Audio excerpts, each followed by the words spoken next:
네, 안녕하십니까. 자, 7월 8일 문제풀이 첫 시간입니다. 이제 드디어 7, 8, 9, 10 시험이 꼭 넉 달 남았습니다.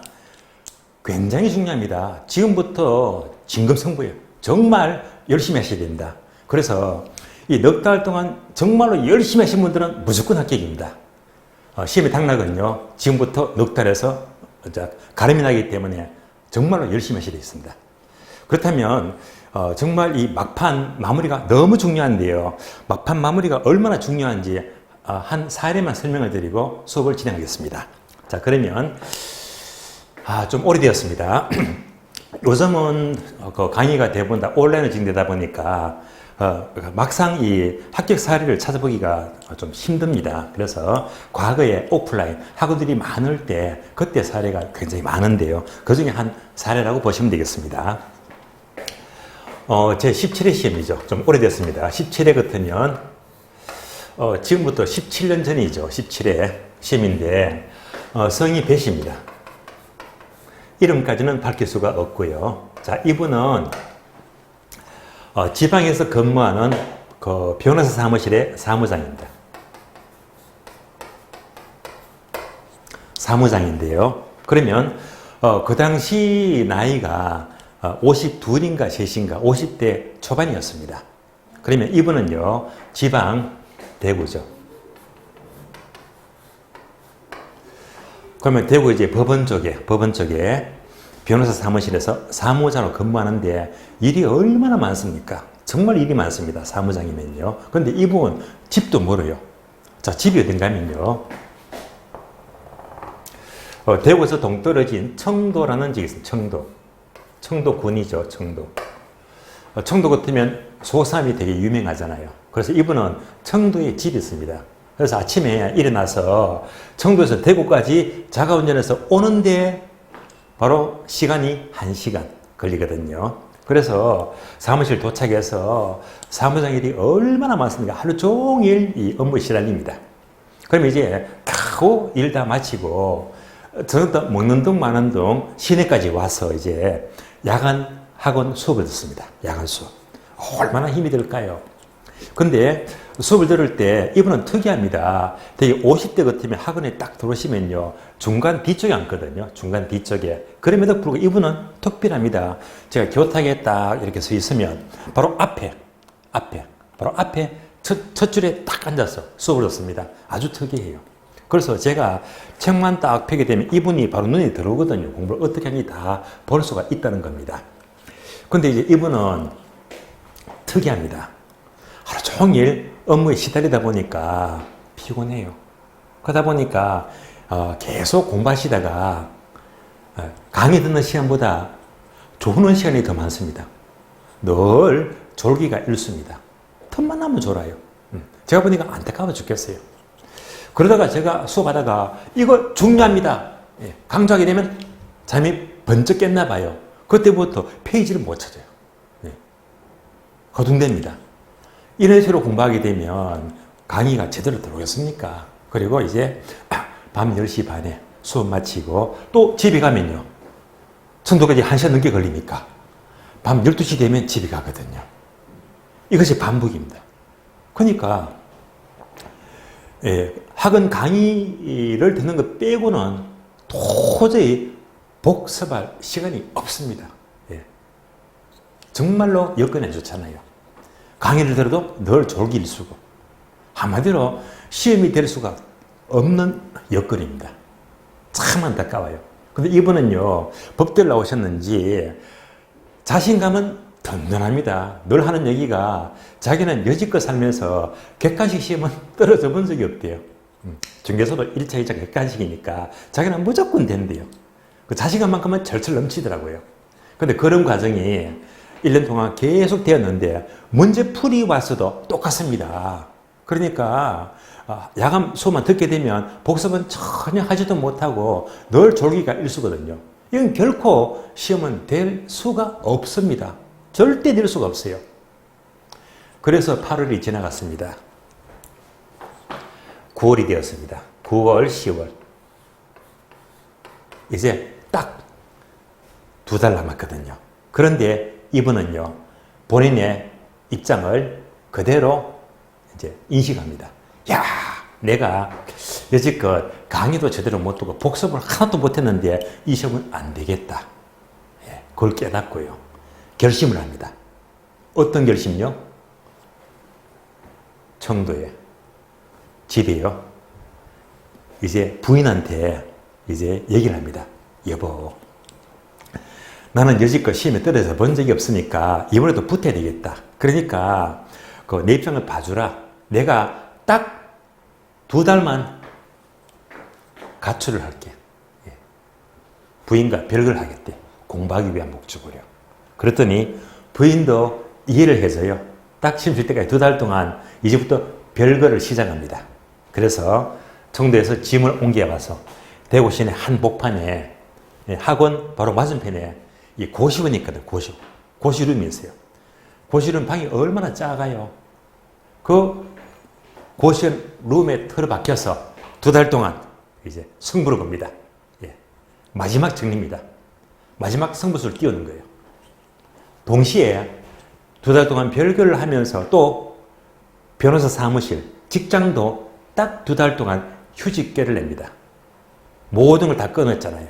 그러니까 가정도 끊고 직장도 끊고 오로지 이 좁은 고시원 방에서 책과 마지막 승부를 겁니다. 실험을 해요. 무섭게 합니다. 자는 시간 6시간 빼고요. 나머지 모든 시간을 그대로 올인합니다. 얼마나 힘이 들었을까요? 예. 그리고 이번 전략은 딱 한 가지입니다. 전략이 뭐냐? 자, 이때만 하더라도 요즘은 시험이 10월 마지막 주 토요일 치니까 2달 남은 건데 이때만 하더라도 3주차 토요일 날 시험 쳤거든요. 그래서 이제 남은 거는 7주. 딱 시험은 7주가 남아요. 7주. 7주가 남은 거예요. 그래서 7주 동안 자, 무조건 하루 한 과목 끝내기입니다. 어떤 일이 있더라도 하루 한 과목 무조건 끝내겠대요. 대단한 결심입니다. 그러면 우리 시험이 1차 2과목, 2차 4과목 딱 6일이잖아요. 그러니까 일주일이면 전 과목을 한 바퀴 돌릴 수 있거든요. 이거 정말 힘든 겁니다. 특히 민계공 과목은 책이 얼마나 두꺼워요. 예배가 없습니다. 무조건 하루에 한 과목 끝내기입니다. 악착같이 지켜나갑니다. 그러면 이제 한 주일에 한 바퀴를 쭉 돌리니까 7주라면 몇 바퀴 돌린다? 7바퀴 돌리잖아요. 이게 막판 힘입니다. 이렇게 해서 이제 7주가 지나가고 시험장에 갔습니다. 막판에 정말 열심히 했어요. 자, 시험장에 시험지를 탁 펴보니까 문제가 생겼어요. 이번은요, 법 과목을 전공해서 법은 괜찮은데 학교론이 너무 약했거든요. 시험장 문제가 그때 17회 시험은 학교론이 꽤 어려웠습니다. 그러다 보니까 갑자기 내가 마지막에 정말 열심히 했는데 이 시험은 되기가 어렵겠구나. 그래서 이분은요, 1차만 딱 치고는요, 드디어 체념을 합니다. 이 시험 1차부터 떨어졌네. 나는 이 시험 끝이다. 대상할 필요가 없겠다. 그래서 가방을 싸들고 시험장을 나섭니다. 나서서 그 운동장을 털레털레 걸어가면서 교원 밖을 막 나서려고 하는데 그때 누가 불러요. 누구냐? 늘 학원 수업 들을 때 옆에 같이 앉았던 아가씨, 짝꿍이었거든요. 그 아가씨가 부릅니다. 아저씨, 잠시만요. 왜 가시는 거예요? 불렀더니, 내가 막판 열심히 했는데 이 시험은 내가 보니까 도저히 안 되겠다. 나로서는 역부족이다. 안 되니까 집에 가서 술이나 마실래. 그래서 가는 사람을 붙잡고 아가씨가 얘기합니다. 그러시면 안 돼요. 1년에 한 번밖에 없는 시험인데 시험 떨어져도 좋으니까 2차 과목은 경험 삼아서 쳐봐라. 그것도 처음보다 도움이 된다. 그냥 아가씨가 끌려왔습니다. 다시 시험장에 와서 2차 시험을 보는 겁니다. 그리고 이제 시험 끝나고 마음을 비웠습니다. 답안지 매겨보지도 않았습니다. 어차피 떨어졌을 거니까. 그래서 이제 학교에서 발표한 날 확인을 딱 했더니 뜻밖의 웬걸요.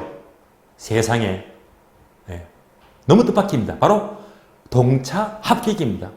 이럴 수가 있습니까? 동차격요. 1차는 떨어질 줄 알았는데 1차로 점수를 확인해 보니까요. 65점이 나왔대요. 65점. 그리고 2차 과목은요. 겨우 60점을 턱걸이 했대요. 그래서 동차격을 했습니다. 그런데 만약 이 아가씨가 교원 밖에 났을 때 붙잡지만 않았더라면 또 1년 고시면 또 할 뻔했잖아요. 그래 아가씨한테 끌려와서 시험을 본 것이 뜻밖의 합격을 한 거예요. 참 정말로 기가 막힌 동차격입니다. 뭡니까? 이 사람은요. 10달 동안 늘 졸면서 강의 듣고 복습은 하나도 안 하고 마지막 2달 별거하고 가정 끊고 직장 끊고요. 2달 동안 올인했거든요. 이것이 바로 마지막 막판 마무리 정리 힘입니다. 무슨 말이죠? 막판에 열심히 하면요. 누구나 합격합니다. 여러분들은 이제 2달 남은 게 아니고 넉 달 남았거든요. 지금부터 열심히 하는 사람은 합격합니다. 그래서 지금부터 정말 제 수업 듣는 분들은 열심히 하셔야 됩니다. 그렇지 않으면 곤란하고요. 열심히 하셔야 됩니다. 자, 그러면 우선 수업을 진행하기 전에요. 제가 2달 동안 문제풀이 자 강의를 진행하는데요. 강의 순서부터 먼저 알려드릴게요. 순서.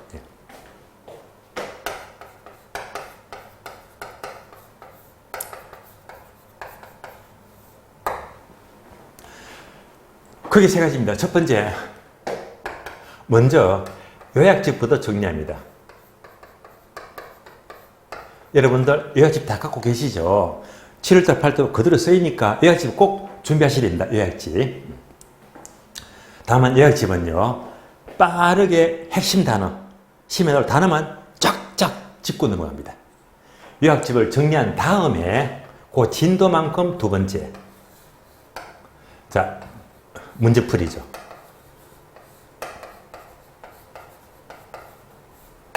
이제 문제집 정리를 합니다. 차근차근 문제풀이 합니다. 그럼 이제 다음 단계가 또 있습니다. 보통 다른 과목은요, 문제풀이로만 끝내겠지만은요, 저의 경우는 3번째, 3단계입니다. 3번째, 제 카페에 매주마다 문제를 다 프린트를 올려놓거든요. 그럼 여러분들이 이제 프린트 받으시면 돼요. 3번이 뭐냐? 바로 매주마다 진행되는 실전 테스트, 실전 종합문제.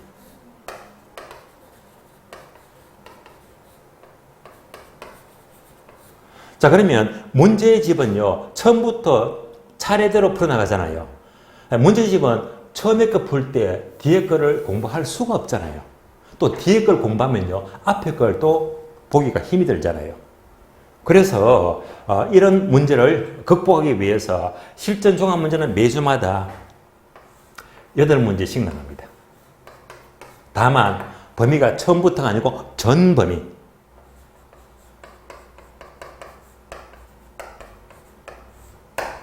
전체를 다 뚫는 이게 정말 도움될 겁니다. 그래서 마지막 시간은요. 감정평가 문제가 툭툭 튀어나오고요. 투자, 금융, 개발, 구석구석 전체를 다 뚫리는 만큼 여러분들은 분명히 그만큼 시각이 넓어지고 공부가 되거든요. 그래서 이 과정을 거치게 되면요. 굉장히 체계적인 공부가 될 겁니다.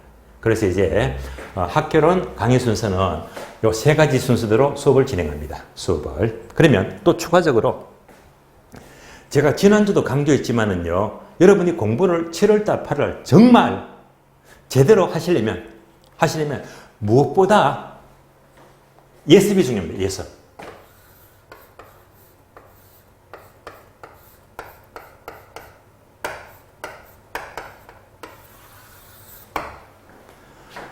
자, 문제풀이는요, 여러분이 문제를 먼저 꼭 풀어봐야 됩니다.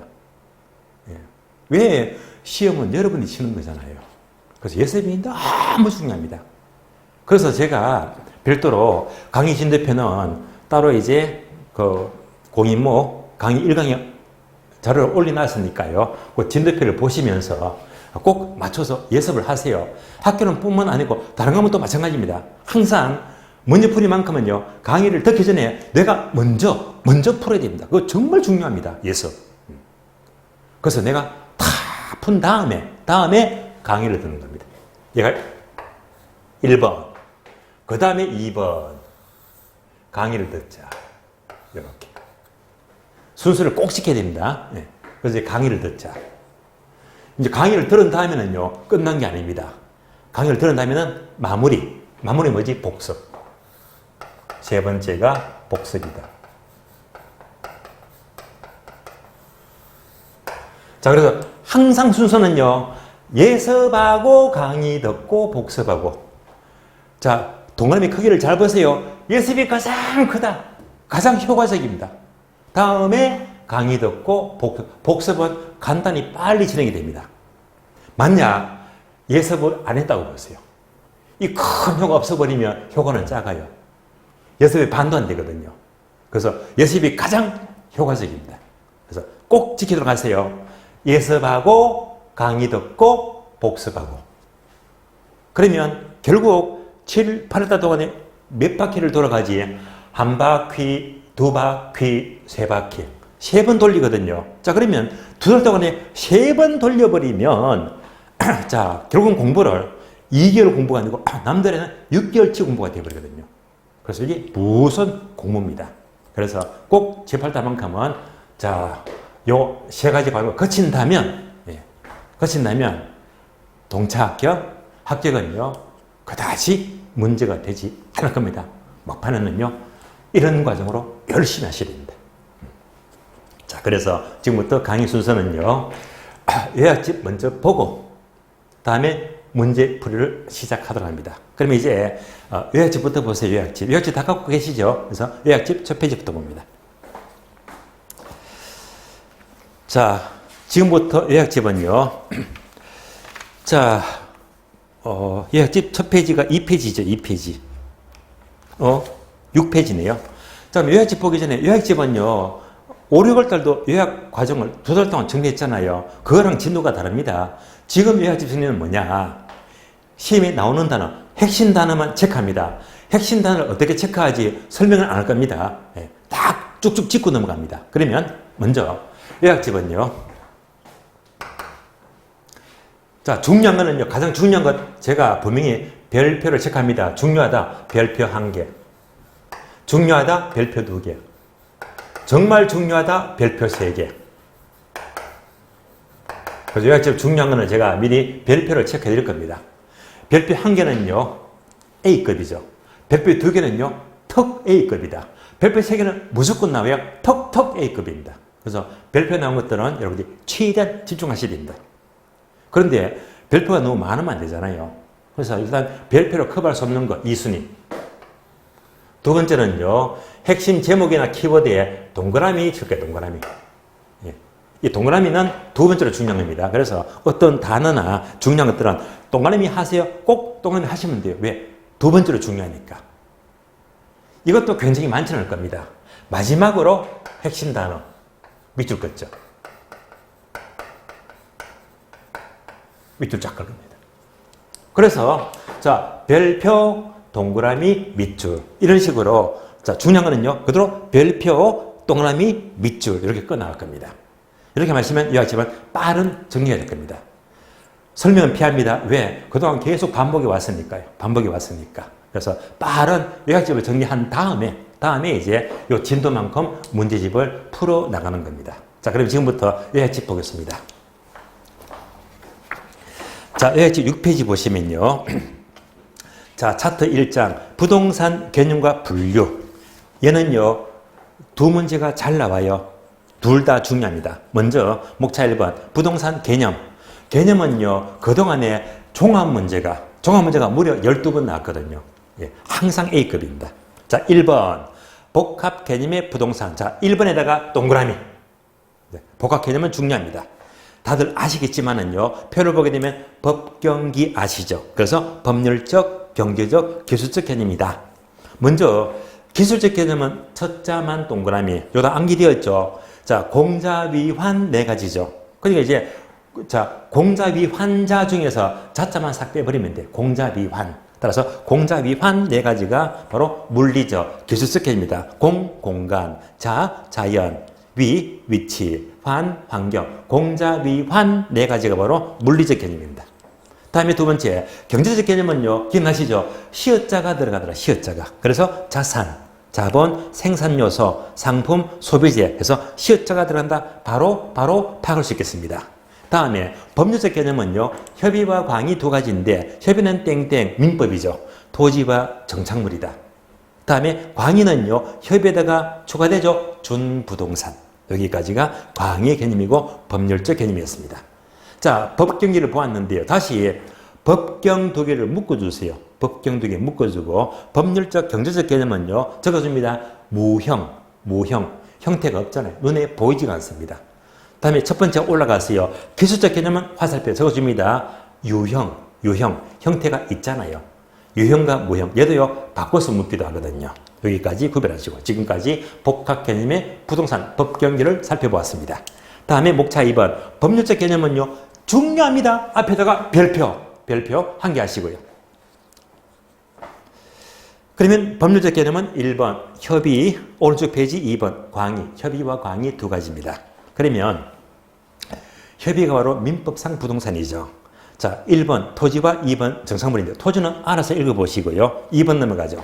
자, 정착물 동그라미. 왜? 얘는 또 단독 문제가 잘 나오니까요. 정착물. 자, 정착물 단독 문제가 17회, 25회, 작년 34회 이렇게 3번 나왔거든요. 단독 문제가. 자, 그러면 자, 표가 나옵니다. 왼쪽은요. 독립 정착물. 오른쪽은요. 토지 일부인 정착물이 바로 다른 말로 종속 정착물이죠. 그래서 독립 정착물과 종속 정착물입니다. 자, 구분합니다. 독립 정착물은 특징이 뭐죠? 등기를 하거나 명인 방법이 필요합니다. 그래서 1번, 2번은 등기죠. 1번 건물 등기하죠. 2번 임목법에 따라서 자, 임목도 등기하죠. 그러니까 1번, 2번 등기가 나왔고 3번은 명인 방법. 명인 방법 갖춘 수목입니다. 등기나 명인 방법이다. 4번만 밑으로 되겠네요. 4번요. 정당한 권한에 의해서 경작하면 독립 정착물이다. 그러니까 현재 직권은 농작물을 말해요. 그러니까 농사짓는 농작물은 정착물이기 때문에 함부로 내 마음대로 못합니다. 무엇 때문에? 독립 정착물입니다. 다음에 오른쪽 토지 일부인 정착물, 즉 종속 정착물인데요. 자, 얘는요 1번 예를 비출합니다. 수목, 교량, 돌담, 제방, 댐, 축대 이런 것들은 등기 안 하잖아요. 그래서 종속 정착물이니까 토지에 포함되어 버립니다. 자, 2번도 미줄하세요. 매년 경작 노력을 요하지 않는 나무와 다년생 식물도 토지의 일부에 불과합니다. 그래서 종속 정착물입니다. 오른쪽 페이지 넘어갑니다. 오른쪽 페이지 보시면 3번 동산. 자, 정착물이 아니고 동산인 경우는요. 네모 박스에 있죠. 자, 굵은 단어만 미출합니다. 두 번째 줄. 가식 중에 수목, 공전화 박스, 판잣집은 정착물이 아니고 동산입니다. 한 줄 내려가세요. 경작 수확물 밑줄. 벼, 배추 등 가을에 수확을 했죠. 이미 분리되었잖아요. 경작 수확물도 동산이다. 자, 이어서 박스 정착물의 구분 기준이 나옵니다. 정착물의 구분 기준은요. 자, 1번 물건의 부착 방법. 자, 1번은요. 부착 방법이 동산이더라도 건물에 손상을 주고 설치하면 정착물이죠. 예를 들면 자, 건물 천장에 있는 시스템 에어컨 손상을 주고 설치하면 정착물이 됩니다. 손상을 안 주면 동산입니다. 2번 물건의 성격은요. 자, 첫 줄 중간 밑줄 하세요. 용도에 맞도록 특별히 구축 밑줄. 이런 것들이 바로 괄호 밑줄입니다. 교회, 책걸상 이런 것들 교회에만 어울리잖아요. 정착물입니다. 또 밑줄 하세요. 괄호 주물과 종물의 관계 밑줄. 이 말은요.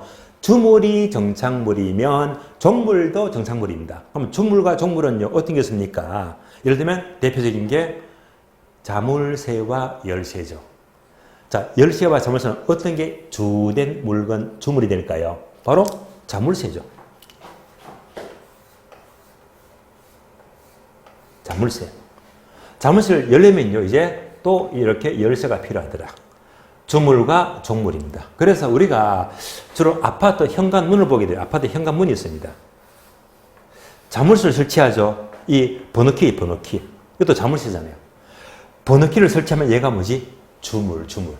그럼 번호키를 열기 위해서는 번호를 누를 수도 있지만은 이렇게 조그마한 이 스마트 키를 주죠. 예. 이 키를 딱 대버리면 딱 열리잖아요. 그럼 얘가 바로 종물이 되겠네. 그러면은요, 손상을 주고 설치하니까 얘는 주물도 정착물이 되면 따로는 열쇠도 종물도 정착물이 된다. 이런 관계를 말합니다. 주물이 정착물이면 종물도 정착물이 된다라고 보시면 돼요. 다음에 3번. 자, 물건의 설치 의도가요. 중간에 밑줄 아세요. 임대 부동산 가치 정진 밑줄. 자, 부동산 가치 정진이 목적이래. 이런 대표적인 예가 임대주택에서 임대가 잘 되게 할 목적으로 가스레인지나 벽걸이 TV를 설치했대. 이런 것들은 임차인이 못 가져가죠. 예, 바로 임대가치 정진의 목적입니다. 이런 것들도 정착물이 됩니다. 4번요. 거래 당사자의 관계. 자, 일반적으로 임대인이 설치한 정착물은 당연히 정착물입니다. 그러나 다음 문장이 중요하죠. 다음 문장은요. 빨간 볼펜 가지고 밑줄. 임차인의 정착물은 정착물이 아니다. 얘가 가장 빈출, 자주 나옵니다. 그리고 2번요. 광희 부동산은 협의에다가 준부산 포함된 건데요. 준부동산 동그라미, 준부동산. 준부동산은요. 동그라미 1번 보시면 밑줄 하세요. 등기, 등록의 공시방법 밑줄.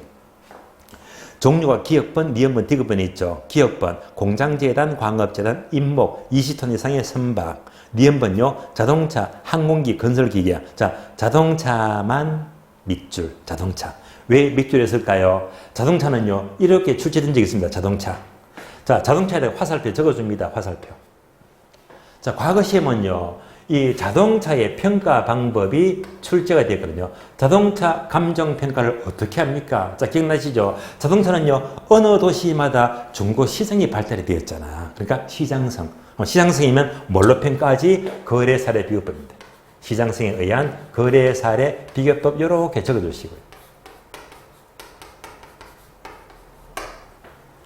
그러면 추가적으로, 자, 예외적으로 자동차가요, 한 20년 타다 보니까 똥차가 되어버렸어.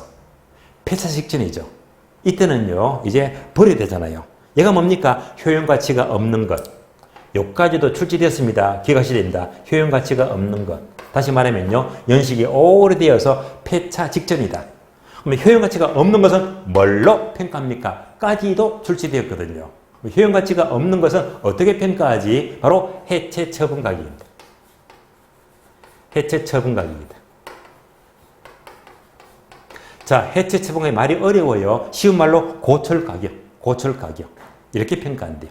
여기까지도 각각 출제가 되었다 기억하시고요. 다음에 집 맨 밑에 보시면 박스 복합 부동산. 1번 복합 부동산은요, 토지랑 건물이 결합이 되었잖아요. 다들 아시겠지만, 그러면 제목에다가 적어줍니다. 복합 부동산은요, 또 화살표 이렇게 적어주세요. 자, 토지하고 건물이 결합이 되었다. 뗄 수가 없잖아요. 그래서 무슨 평가? 일괄평가. 한꺼번에 일괄평가입니다. 그러면 일괄평가인데 이것도 자, 그 지역의 시장에서 어떻게 거래되느냐, 시장성을 중시합니다. 그래서 무선법, 거래사례비교법 또 기억하세요. 왜? 출제가 되었으니까요. 그래서 복합부동산의 평가는 거래사례 비교법으로 평가한다. 그러면 과거 우리 시험은요, 복합부동산은 원가법으로 평가한다. 틀렸지. 원가법 속지 마세요. 틀린 말입니다. 다음 페이지 넘어가요. 8페이지. 8페이지 보시면 네모 2번 부동산의 분류. 자, 분류를 보시면 그럼 3번부터 볼게요. 분류도 종합문제가 잘 나옵니다. 종합문제가 그동안 몇 번 나왔다? 무려 16번이요. 엄청 중요합니다. 원래 시험도 분류도 예외 없이 한 문제는 거의 나온다고 보세요. 그러면 그래서 한번 토지 활동상 분류를 보게 되면 종류가 많잖아요. 1번 대지와 택지와 부지. 표가 나오죠. 자, 표를 보시면서 두 번째 택지 동그라미. 다음에 세 번째 부지 동그라미. 택지와 부지는 지문 잘 나와. 잘 나옵니다. 자, 먼저 대지부터 보게 되면 대지는요, 첫 줄 중간에 보시면 밑줄입니다. 지목이 대 밑줄. 지목이 대인 토지가 대지가 되고요. 다음에 두 번째, 택지는 동그라미 했죠. 택지는요, 용도세계 밑줄, 주상공 밑줄입니다. 주거용, 상업용, 공업용이면 그대로 택지가 되는 거예요. 다음에 부지. 부지는요, 첫 줄 중간에 보시면 밑줄 하세요. 바닥 토지, 바닥 토지, 바닥에 깔린 땅, 바닥 토지가 부지가 됩니다. 키워드 바로바로 돌리시고. 2번 내려가요. 후보지와 이행지입니다. 후보지, 이행지. 자, 앞에다가 별표 1개. 예. 특히 중요합니다. 후보지, 이행지. 자, 후보지, 이행지는요, 표가 납니다. 후보지는요, 택지지역, 농지적, 인지적끼리 바뀌는 대분류한 용도가 바뀐다. 후보지입니다. 바로 찾으셨겠죠. 다음에 이행지는요, 택지지역, 농지적, 인지적 안에서, 내에서 용도가 소분류가 안에 서로 용도가 바뀐다. 세분된 용도가 바뀌면 이행지가 됩니다. 3번 내려가죠. 필지, 획지. 앞에다가 별표 1개 하시고. 역시, 자, 집중 출제되고 있습니다. 자, 필지는요, 두 줄 나와 있죠.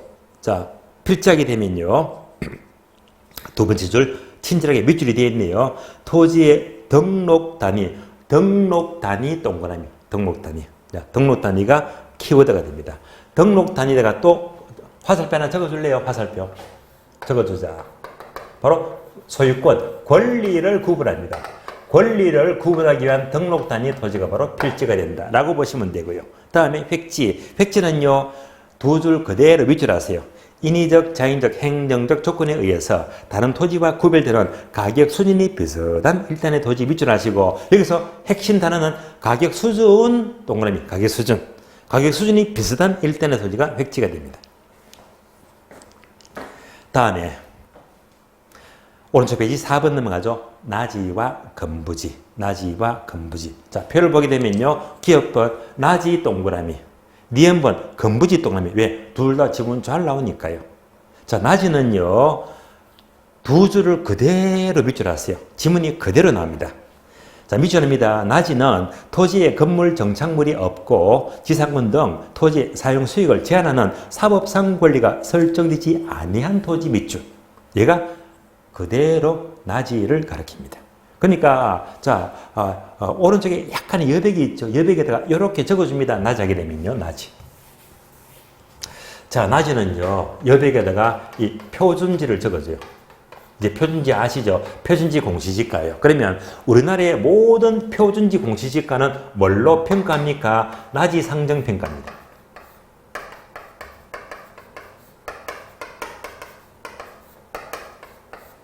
이 말은 뭐냐면요. 맨 땅은 문제가 없지. 그러나 토지비에 건물이 있다고 하더라도 건물 없는 걸로 보자.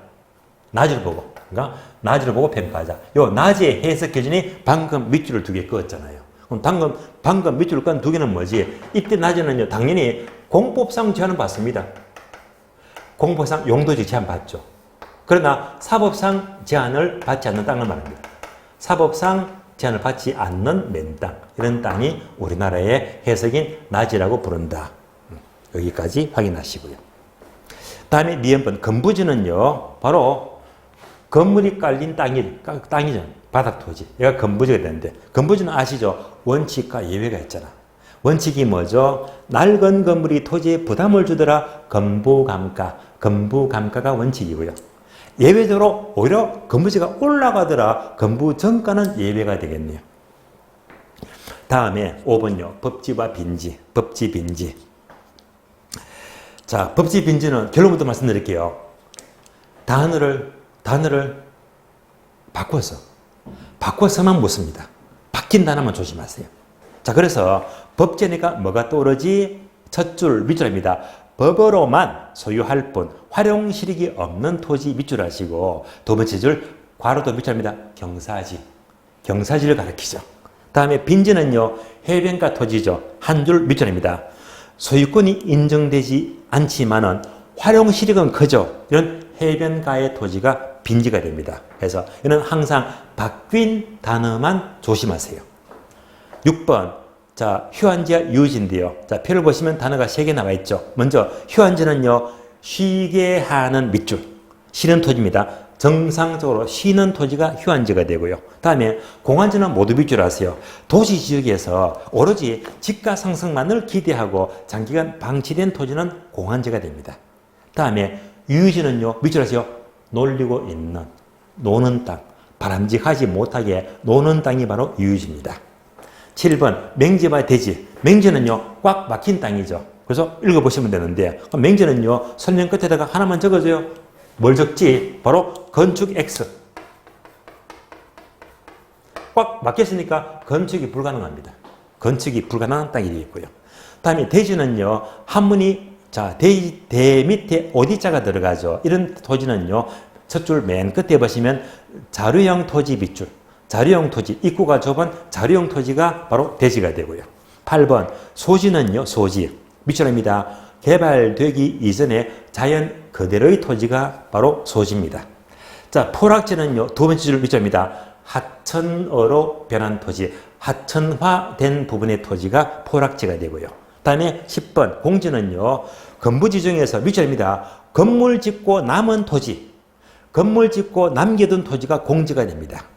11번요, 선화지는 밑줄입니다. 고압선 아래 토지 밑줄, 고압선 아래 토지가 되고요. 12번 한계지는요, 밑줄입니다.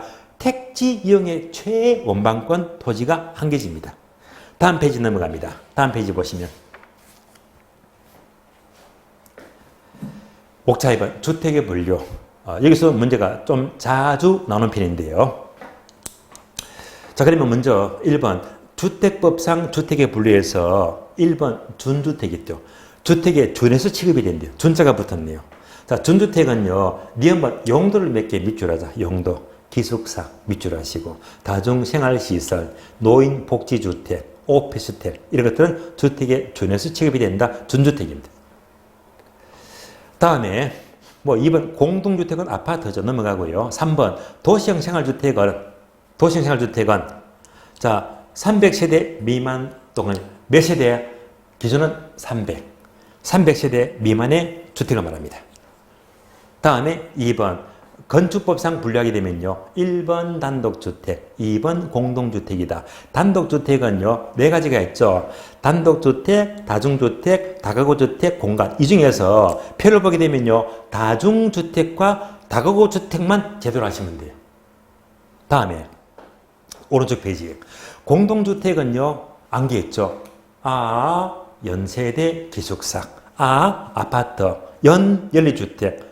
세대, 다세대 주택, 기숙사. 아, 연세대, 기숙사, 암기 했잖아요. 이 중에서 또 표를 보게 되면요. 두 번째, 세 번째 묶어주고요. 연립주택과 다세대주택 묶어주고. 그러니까 이제 각각 둘만 조심하세요. 다중주택과 다가구주택. 다음에 연립주택과 다세대주택. 얘만 잘 구분하시면 거의 득점이 가능합니다. 자, 하나씩 볼게요. 먼저, 다중주택 하게 되면 뭐가 떠올라? 고시원. 답답하죠. 좁잖아요. 다중주택은 고시원인데요. 그러니까 학생, 직장인이 거주하잖아. 2번 보시면 2번요. 밑줄입니다. 독립된 주거 형태를 갖추지 않은 것 밑줄. 바로 두 번째 줄 밑줄입니다. 취사 시설은 설치하지 않은 것. 취사 X죠. 취사 시설이 설치되지 않은 것이 다중주택이 되고요. 3번 기준 나와 있죠. 두 번째 줄 660 이하 밑줄. 660 이하. 세 번째 줄 3계층 이하 밑줄. 이러면 고시원 다중주택입니다. 다음에 다가구 주택은 쉬운 말로 원룸이죠. 원룸. 그래서 첫 줄 3계층 이하 밑줄. 두 번째 줄 660 이하 밑줄. 계속해서 19세대 이하가 거주 밑줄. 19세대 이하 거주입니다. 여기까지가 다가구 주택 원룸이 되겠고요. 다음에 공동주택 넘어가세요. 연립주택과 다시들 비교합니다. 먼저 연립주택이 더 크잖아요. 크니까 연립주택은요. 자, 중간에 660 초과 밑줄. 초과. 4계층 이하 밑줄. 4계층. 다음에 다세대 주택은 좀 적죠. 660 이하 밑줄. 4계층 이하 밑줄 하시고요. 이렇게 연립과 다세대를 비교합니다. 자, 일단 토지의 분류까지 봤고요. 여기까지 요약집을 정리했으니까, 이제는요, 바로 문제풀이 나옵니다. 문제풀이. 자, 문제풀이 보겠는데요, 문제풀이. 자, 문제풀이가 나왔으니까 문제풀이 벌써 시간이 이렇게 됐습니까? 10분 쉬었다가요. 문제풀이는 다음 시간 진행하도록 하겠습니다. 잠시 쉬겠습니다.